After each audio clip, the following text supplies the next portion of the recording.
వాళ్ళు ఉన్న దేశాన్ని కూడా ద్వేషిస్తారు, మాతృభూమిని కూడా ద్వేషిస్తారు.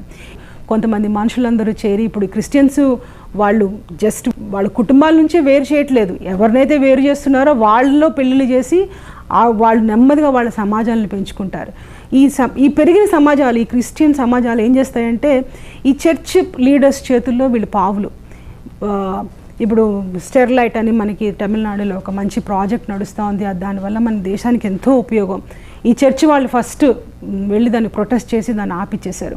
సో దేశానికి మనకి ఏదైనా మంచి జరిగే ఒక ప్రాజెక్ట్ నడుతుంది, దాన్ని పొలిటికల్గా ఆపలేకపోతున్నాము అన్నప్పుడు మతపరంగా వీళ్ళని యూజ్ చేసుకుని ఆపుతారు.